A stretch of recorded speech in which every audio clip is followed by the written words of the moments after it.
Semangat pagi. Halo Sobat Semanggi, kita bertemu lagi di sesi podcast Semanggi University. Hari ini luar biasa sekali. Saya tidak sendiri, saya ditemani oleh seseorang yang luar biasa, Ibu Ari Susanti dari PT Mesin Kasir Online. Kita sapa dulu ya. Selamat pagi Bu Santi. Ya, selamat pagi Pak Kori. Luar biasa, seperti apa kata Pak Kori. Ya, saya sangat luar biasa sekali bisa bertemu Pak Kori hari ini untuk kita membahas materi yang sangat menarik sekali hari ini. Iya. Udah lama Bu ya kita nggak. Lama. Tahun lalu, tahun kapan kita terakhir podcast? Nah, hari ini kita ketemu lagi Bu, kita podcast. Nah, ada hal menarik yang pengen saya bahas Bu. Jadi memang beberapa waktu yang lalu banyak leader kita yang Pak tolong dong dibahas hal terkait gimana sih sebenarnya trik atau ada masukan nggak Pak, gimana sih cara memotivasi tim.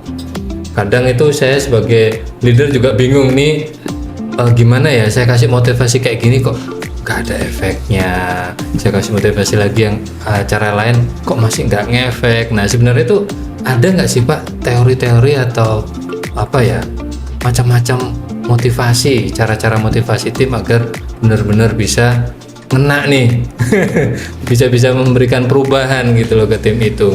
Nah hari ini kita akan membahas terkait hal itu Bu Santi, bagaimana cara memotivasi tim. Jadi memang kalau memang kondisi yang sekarang tim ya, tapi sebenarnya ini adalah teori yang bagaimana memotivasi manusia, karena tim juga sama-sama manusia, bukan mesin ya yang kita perintah langsung jalan.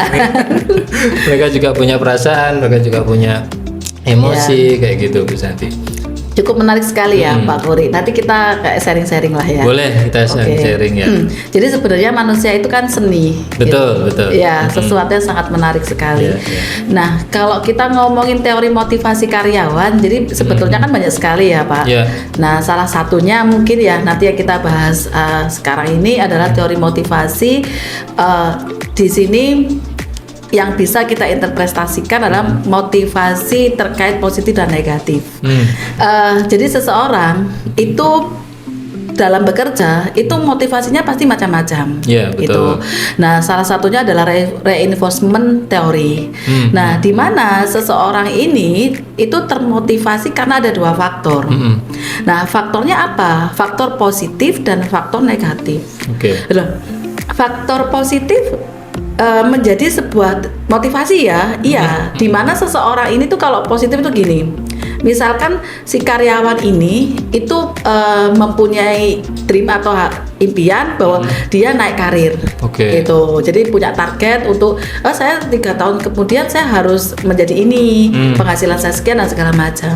Nah ini motivasi yang positif sehingga dia melakukan sesuatu do the best, melakukan yang terbaik, belajar, ya kan. Berinovasi dan segala macam, melakukan pekerjaannya yang sangat dengan terbaiknya dia untuk mencapai sesuatu itu, itu pencapaian karir atau penghasilan. Nah dia termotivasi kan, gitu. Nah ada lagi yang dia itu motivasinya itu karena kondisi yang negatif, gitu. Dia kebalikannya, dia termotivasi juga loh gitu. Nah ini motivasinya apa? Motivasinya adalah dia takut punishment. Gitu. Takut punishment berarti dia takut dihukum. Gitu. Jadi dia patuh menjalankan tugas, menjalankan perintah, gitu. Melakukan apapun yang diperintahkan. Nah ini juga motivasi juga. Jadi ada 4 faktor dalam motivasi tersebut, gitu. Jadi positive reinforcement, gitu kan, negative reinforcement, ya karena semuanya yang membuat dia akhirnya termotivasi. Terus di situ juga ada punishment. Nah negatif ini relevansinya ke punishment tadi, karena kekhawatiran dia untuk di punishment membuat dia semakin termotivasi untuk bekerja, gitu. Pokoknya aku menjalankan yang terbaik lah supaya aku tidak terkena hukuman, gitu. Makanya kalau di agama itu ada surga dan neraka, gitu kan. Kalau nggak bisa diiming di surganya, orang malah lebih takut di nerakanya, gitu kan. Gitu. Dan yang keempat adalah ya dibinasakan. Gitu. Jadi kalau dia sudah tidak ada positif reinforcement, nggak ada negatif reinforcement yang impactnya adalah punishment, ya dia akan terselesaikan. Itu kalau yang teori motivasi ini. Ada teori motivasi yang lain, Pak. Ya kan? Selain itu ada lagi. Ya, ada. Jadi kita sebagai leader harus mampu mengkombinasikan teori motivasi yang mana gitu di tim kita gitu. Jadi makanya kalau di sebuah perusahaan kan ada punishment, ada aturan SOP supaya orang-orang yang memang dia lebih termotivasi dengan hal-hal yang negatif itu kan berarti di dunia itu tidak ada yang positif negatif itu benar atau salah, enggak ada gitu. Itu tergantung persepsi gitu kan. Jadi semuanya itu netral. Sesuatu yang negatif, sesuatu yang penghukuman bagi dirinya bisa menjadi sebuah motivasi yang bagus ke depannya gitu. Nah, sesuatu yang positif pun juga bisa, apalagi kan vibe-nya kan vibe positif gitu. Nah, di sini juga ada teori pengharapan tersebut. Gitu Pak Kori. Jadi kalau teori pengharapan ini kombinasinya bagaimana gitu. Nah, kalau teori pengharapan ini itu adalah seseorang itu termotivasi dalam bekerja, dia sangat antusias gitu kan, passionnya bagus dalam bekerja karena punya sesuatu harapan di dalam hidupnya. Gitu. Kita semua kan pasti kalau punya harapan pasti ingin mengejar harapan itu dengan optimal gitu kan. Nah, harapannya apa? Ya, situ. Jadi kalau kita berbicara di situ sebenarnya dia ada 3 faktor ya. Manusia itu dari faktor harapannya jadi ingin dia bekerja itu ada timbal balik di situ. Dia melakukan pekerjaan itu dengan sangat keras, dengan sangat optimal dan segala macam, berharap hasilnya juga optimal gitu, hasilnya lebih bagus lagi. Ya, jadi istilahnya yaitu tadi, dengan dia berharap bahwa peningkatan kinerjanya, dia akan terdapat peningkatan terhadap hasil atas pekerjaannya tersebut. Itu jadi sangat dia bekerja dengan sangat keras sekali. Nah, poin selanjutnya di harapan itu sendiri itu ada poin yang bersifat adalah instrumentasi. Gitu. Gimana, Bu? Nah, jadi sebenarnya kan ada poin pengharapan, dia berharap dulu sehingga dia dengan bekerja keras dia berharap, gitu kan. Nah, di mana secara moral manusia itu sendiri juga ada hal yang bersifat instrumentasi, ya kan. Instrumentasi di sini adalah sebuah instrumen, gitu kan. Kalau instrumen itu adalah gimana? Jadi permainan beberapa hal kan seperti itu, ya kan. Jadi instrumentasi di sini adalah sebuah keyakinan bahwa kita ya jika bekerja dengan baik maka hasil yang kita terima juga baik. Gitu. Jadi harapannya adalah sebuah pujian, gitu. Pujian dari pimpinan, gitu kan. Pemberian sesuatu yang lebih baik lagi dan segala macam. Nah, jadi di sini tuh permainan dari instrumen dari harapan, setelah itu adalah instrumentasi gitu dan penghargaan. Gitu. Jadi teori pengharapan di situ. Ya, jadi teori pengharapan itu di sini adalah orang tersebut itu pertama berharap, gitu kan. Nah, setelah berharap dia akan menginstrumenkan cara dia dalam bekerja dan pengaktualisasian diri. Nah, setelah itu dia mengharapkan penghargaan tadi, gitu. Dari hal-hal ini sehingga dia terpicu dan terpacu untuk benar-benar memberikan yang terbaik untuk perusahaan. Nah, ini berarti bagaimana seorang leader itu mampu menginstrumentalkan tadi, gitu, menginstrumentalkan harapannya tadi, dikombinasikan dengan yang tadi istilahnya namanya sanjungan, gitu kan. Terus menggali apa yang dia harapkan, gitu, keinginan dia bekerja itu seperti apa, cari passionnya, gitu kan. Kan kadang ada orang yang istilahnya sebenarnya saya bekerja bukan untuk cari uang, ya gitu kan. Nah, berarti kalau kita berikan harapannya terkait uang ya nggak ngefek. Gitu. Nah, ternyata apalagi kayak Gen Z sekarang harapannya dia beraktualisasi diri, pengakuan, kan di situ. Itu kalau yang harapan. Mungkin saya mau menanggapi menarik banget yang tadi harapan tadi ya. Berarti memang benar Bu ya, seorang leader tuh mesti harus mengidentifikasi dulu.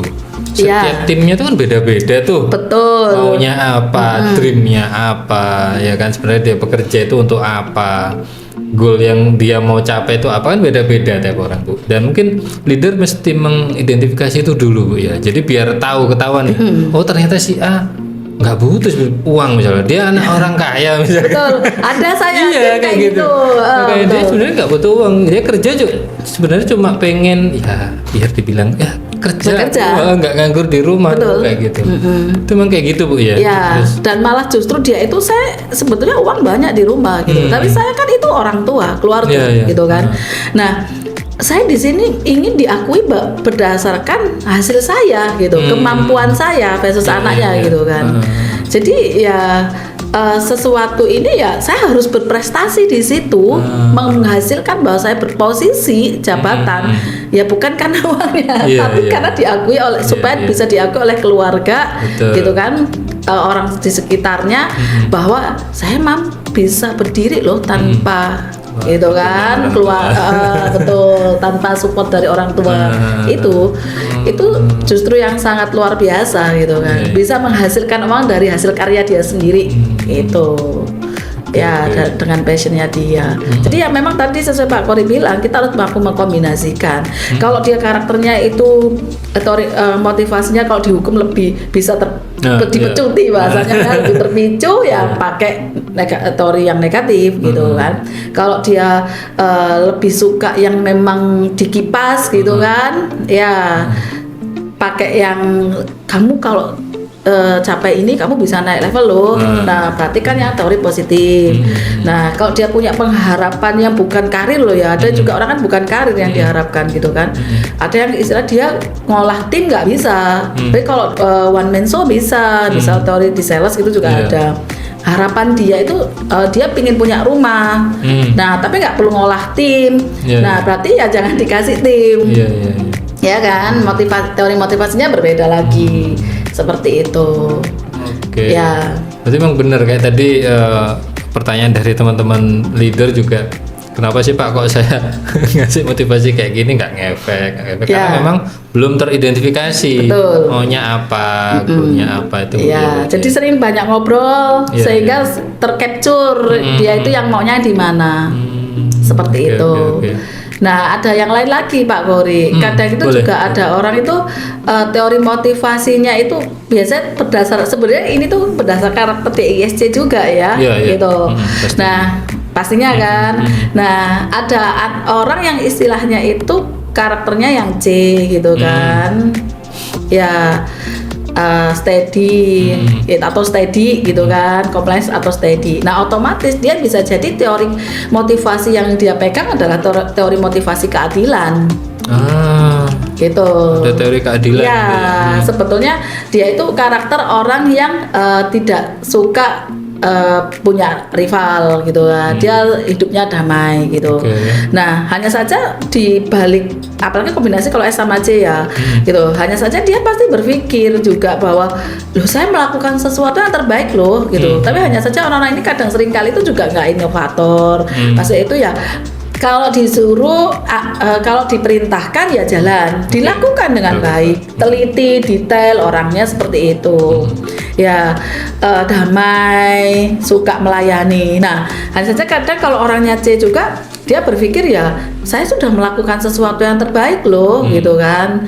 Nah, teori motivasinya dia ya keadilan. Ya saya kalau ada pekerjaan yang sama nih 2 atau 3 orang, ya penghasilannya ya sama dong gitu. Penghargaannya sama juga. Nah, ini teori motivasinya keadilan. Ya walaupun semua juga di karakter D atau I juga mungkin ada juga siapa sih yang pasti orang itu kan merasa dirinya yang terbaik gitu kan. Ya terbaik dan istilahnya itu yang paling benar. Nah, sehingga kalau merasa loh kok si A dapatnya sekian gitu kan, kok cara memperlakukannya berbeda gitu kan, pasti ya akan menjadi sesuatu faktor isu juga bahwa nggak adil lah pimpinanku seperti itu ya kan. Ini di sudut pandang karyawan walaupun sebetulnya keadilan itu relatif betul. Iya kan, kalau dari segi leader gitu kan, yang faktor-faktor yang dilihat bukan hanya bahwa Anda patuh, Anda mampu, Itu kan menjalankan perintah. Karena ada yang menjalankan perintah, yang satunya itu sama sih terpenuhi pencapaiannya, tapi yang satu itu tidak memberikan sesuatu ide gitu atau gebrakan. Ya sama-sama jalan ada, ya tercapai targetnya. Nah yang satunya lagi itu jadi misal disuruh beli semangka di pasar gitu misalkan ya, yang satunya gini, Pak saya sudah belikan semangka harganya sekian, ya sama jalan toh kan Pak Kori ya. Nah yang satunya lagi, Pak saya sudah beli semangka, nah di pasar itu jadi sampai memberikan informasi gitu. Di sana ada 5 penjual, harganya yang si ini harganya sekian, yang B ini sekian, C ini sekian, D ini sekian, dan saya ngecek kalau rasa manisnya yang harga sekian itu rasanya seperti ini, ininya seperti ini. Nah itu dijelaskan. Nah sehingga saya memilih yang ini supaya nanti Bapak kalau membeli semangka lagi lain waktu, ini saya juga punya kontaknya Pak. Jadi nggak perlu ke sana, Bapak tinggal telepon bisa langsung datang. Nah ini kan banyak sekali informasi yang didapatkan ya kan, dan bisa sesuatu itu jadi efektif. Nah yang satunya ya dijalankan, ya jalankan aja gitu, robot gitu kan. Nah, ini sebetulnya kalau di teorinya leadership, ya orang pasti memilih yang si B dong, gitu. Lengkap tadi. Hanya saja kalau kita ngomong di teori motivasinya karyawan, iya kan sama tercapainya, gitu. Ya, jadi kita juga harus memahami. Jadi keadilan itu dalam artian adalah terkait upah atau gaji ya, perlakuan, aturan, sistem, punishment dan segala macam. Itu yang dimaksud oleh mereka. Itu. Nah, teori keadilan ini kalau kita kita pakai tanpa dibarengi dengan entah itu modifikasi atau pemahaman lebih dalam, ini juga bisa jadi capek banget Bung. Oh iya. Harus adil, karena pengertian adil menurut orang itu kan beda-beda. Kayak tadi POV karyawan A dengan B bisa jadi beda. Ya itu mereka gitu. Betul, adil versus mereka kan. Gitu loh. Pasti berbeda. Makanya dibedain sih biasanya. Di perusahaan itu dibedain, mungkin azas keadilan itu bisanya adalah terkait aturan kedisiplinan. Ya gitu. Kalau upah mungkin yang memungkinkan adalah, makanya banyak metode kan. Ada metode sundulan, metode bukan, sekarang barometernya bukan hanya masa kerja gitu kan, produktivitas dan segala macam. Itu aja belum tentu adil. Versus mereka ya. Dari POV karyawan belum tentu adil. Hanya saja kita sebagai leader harus tetap memahami dari segi rasa dan perasaan mereka, ya sama seperti kita sebagai manusia juga. Ya gimana cara mengkombinasi makan berbagai teori tersebut. Betul. Gitu. Ada teori yang lain sih Pak Kori, teori Frederick Herzberg gitu. Gimana itu Bu? Nah, jadi nanti kita sebagai leader harus mampu mengkombinasi semua teori ya. Sebenarnya kan ada nanti 5 mungkin ya. Nah, teori kalau Frederick Herzberg sendiri itu sebenarnya teori motivasi teori dan efisiensi teori. Gitu. Jadi gimana sih Bu maksudnya gitu kan? Nah, kalau teori motivasi teori sendiri adalah seperti ini. Motivasi teori adalah sesuatu yang membuat memang seseorang itu termotivasi. Gitu kan. Sebenarnya ya istilahnya sama sih, hampir kayak betul. Jadi punishment ya dan reward gitu. Jadi hal apa sih yang membuat kita harus paham hal apa yang bisa membuat dia termotivasi? Pengakuan diri gitu kan. Biasanya mungkin kayak tingkat aktualisasi atau kedekatan kita dengan mereka gitu. Jadi di situ pengakuan, terus pemberian reward, pemberian sesuatu, hal-hal yang kecil lah ya, gitu. Jadi beri kesempatan mereka untuk mampu menjalankan sesuatu dari ya sama seperti kayak teori-teori sebelumnya gitu kan, dari delegasi seperti itu juga. Nah kalau teori efisiensinya adalah ya efisiensi itu gimana sih gitu kan, berarti ya tata aturan. Jadi kita memang harus menata secara perusahaannya tata aturan apa yang harus membuat dia termotivasi juga di situ. Entah antara termotivasi atau bahkan terdismotivasi. Ya itu. Jadi sebenarnya kalau Frederick Herzberg itu adalah bagaimana kita harus mengetahui bahwa ini loh hal-hal yang membuat seseorang itu terdismotivasi. Gitu. Dan ini hal-hal yang membuat seseorang itu termotivasi. Gitu. Dan itu faktornya beda-beda sesuai yang tadi itu. Itu kan. Jadi agak kombinasinya agak berbeda dengan yang misal teori positif dan negatif gitu kan. Kalau negatif kan tadi dia negatif aja tetap bisa menjadi sebuah faktor motivasi gitu kan. Negatifnya bisa menjadi sesuatu yang termotivasi. Nah, kalau yang di Frederick itu hal-hal yang membuat akhirnya orang semakin termotivasi. Itu apa? Itu yang harus dicari. Itu. Jadi misalkan nih terlalu kebijakan yang terlalu misalkan pengetatan. Hanya saja itu makanya kan masing-masing orang beda-beda. Ada yang disiplinkan di aturan itu terlalu ekstrim diketatin, dia terpicu, aku harus patuh berarti. Nah, ada yang digituin karena karakter orangnya bebas, biasanya karakter I gitu kan. Nggak mau. Betul. Iya, capek, bosen, boring gitu kan, merasa tidak punya ngapain sih harus kebebasan gitu kan. Makanya kan ada beberapa hal yang istilahnya mungkin kalau di luar negeri kan ada yang orang mau kerjanya paruh waktu bisa, ya kan. Ada yang orang kerjanya itu full time, ya kan, part time. Bahkan kalau ibu rumah tangga mau yang based on hanya 2 jam, 4 jam ada gitu kan. Nah, hanya saja dan ya pilihan apapun ada lah di sana. Nah, dan keinginan ya karena memang budaya mereka keinginan membacanya tinggi loh, gitu kan, di Switzerland, di beberapa negara ya, di Eropa juga. Nah, kalau di Indonesia, saya pernah nerapin dibebasin waktu jam kerja. Semakin apakah mereka rajin? No. Iya, semakin datangnya siang. Ya kalau datang siang it's okay kalau mereka ke customer misalkan, ya kan, melakukan pekerjaan. Enggak, belum tentu.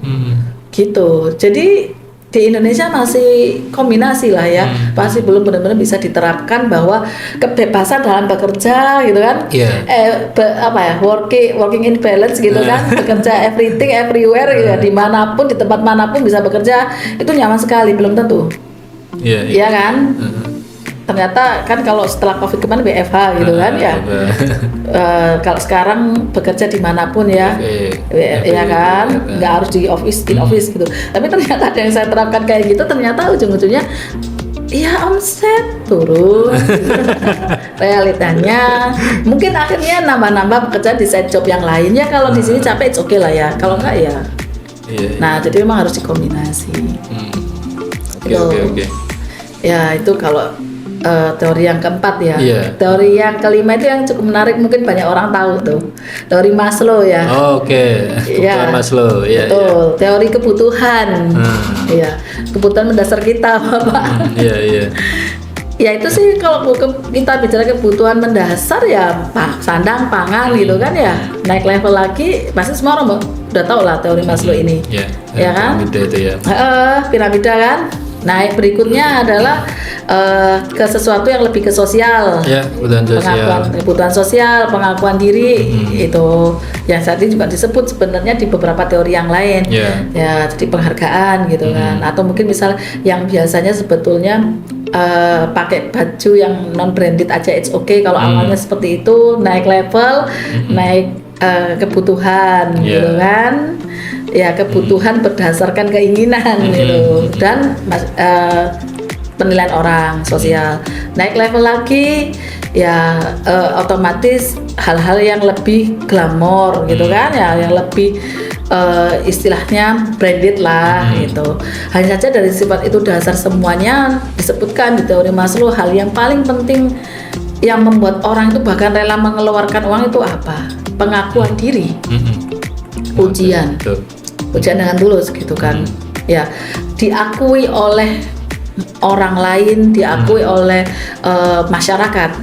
Itu teori kalau kita hidup di era sekarang ya, itu ya pengakuan ini yang sangat penting. Jadi ini yang harus dipahami seorang leader. Itu bagaimana mengakui seseorang itu berdasarkan pencapaiannya dia. Itu Pak Kori. Iya, menarik banget Bu. Berarti ada 5 ya tadi ya, 5 teori yang bisa kita kombinasikan. Betul. Untuk bisa memotivasi tim kita, Sobat Semanggi. Nah, ini saya ada pertanyaan lanjutan Bu terkait ini. bagaimana caranya jika sudah ada tim kita yang sudah terlanjur dismotivasi? Bagaimana cara kita untuk mengembalikan mereka ke track jalur lagi gitu, Bu? Kembali ke jalur ya. Iya. Jadi sebenarnya kalau tadi kita ngomong ada 5 teori tadi kan sebenarnya ada yang dimusnahkan. Iya. Iya kan? Iya. Itu seleksi alam sebetulnya nggak harus kita memusnahkan gitu. Tinggal kita lihat skill dan will-nya dia. Gitu. Dia termotivasi karena apa gitu. Apakah karena perlakuan kita gitu kan?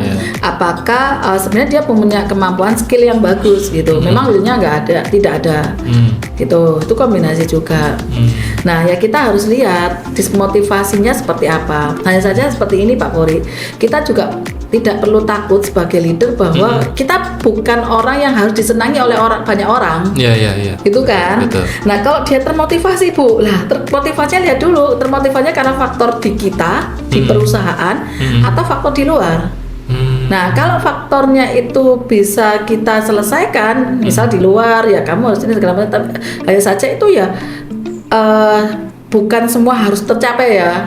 Gitu. Kalau misal memang itu menjadi pilihan dia harus terkeluar misal ya sudah.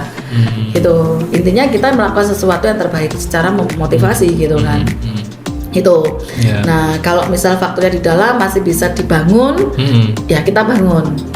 Gitu. Tapi kalau misalkan ternyata dismotivasinya adalah faktor yang istilah sudah ya saya harus apa, saya nggak mungkin tercapai produktivitasnya, gitu kan. Sudah kita intinya kan harusnya kita manajerial behavior profile ya Pak, atau 10 kalau saya di Thomas Eiffel itu juga ada 10 kemampuan leadership ya kan dalam maintenance gitu karyawan. Nah kalau sampai sudah semua di jalan controlling, mentoring segala macam sudah dijalankan ya. No worry, nggak perlu takut untuk dia keluar, gitu. Lebih baik kita bekerja dengan orang-orang yang memang satu frekuensi dengan kita, gitu. Jadi, Bu kalau benar-benar terdismotivasi, nggak bisa dibenahi, nggak bisa di ini ya sudah, gitu. Iya kan, capek. Masa itu lebih baik kita membangun sesuatu yang bisa kita bangun. Betul. Kalau masih bisa ayo gitu, kita tetap akan ya ada tahap-tahap gitu kan proses. Tapi kalau sudah no ya sudah. Kalau saya sih prinsipnya gitu Pak. Kalau nggak bisa ya sudah. Berarti memang bukan ini frekuensi. Sependapat sih dengan Bu Santi. Jadi Sobat Semanggi, ini buat leader ya. Ini pertanyaan ke saya. Jadi kalau tim Anda memang sudah ada yang terdismotivasi, Anda juga sudah melakukan hal-hal yang tadi Bu Santi sebutkan, ada 10 macam, mulai dari mentoring, coaching dan seterusnya, tapi masih terdismotivasi, kita lihat dulu kayak contoh kemampuan dia seperti apa, apakah dia dulu pernah berprestasi misalkan, tapi kenapa kok sekarang tiba-tiba turun performanya. Nah itu mungkin bisa kita cek lebih dalam. Jadi nggak serta-merta dengan adanya tim yang terdismotivasi ya sudah kita lepas. Kita mesti lihat dulu Bu ya. Kita juga berlaku bijak juga. Betul. Dan catatannya sih sendiri seperti ini. Kita sendiri sebagai leader juga bukan dewa gitu kan. Bukan soal ini.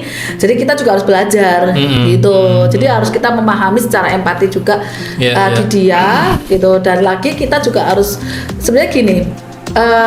Pak coach yang baik pasti punya coach di atasnya lagi. Betul, punya pelatih yang di atasnya lagi. Nah kita juga harus belajar di situ. Kita harus punya pelatih. Bener nggak sih treatment saya? Gitu, seperti itu kan. Betul nggak sih apa yang saya lakukan untuk tim kami? Gitu. Bisa jadi kan kita hanya berpikir di sudut pandang kita, ya kan? Tidak di sudut pandang karyawan, tidak di sudut pandang orang lain umum yang melihat. Gitu. Jadi harus bisa netral melihat sebuah permasalahan. Gitu. Jadi tapi nanti kalau sudah memang benar-benar dia nggak bisa dipertahankan, dia sendiri yang ingin move atau apa ya sudah di situ. Oke, menarik banget Sobat Semanggi. Oke, apa yang sudah kita bahas hari ini, teman-teman leader Sobat Semanggi bisa langsung praktekkan sebenarnya. Tinggal teman-teman bisa kombinasikan teori-teori yang sudah kita bahas hari ini. Oke, mungkin cukup di sini dulu Bu Santi. Podcast kita ketemu lagi di podcast next session ya. Thank you. Oke, terima kasih Sobat Semanggi sudah bergabung di podcast Semanggi University. Sukses selalu untuk kita semua. Semangat pagi. Pagi luar biasa.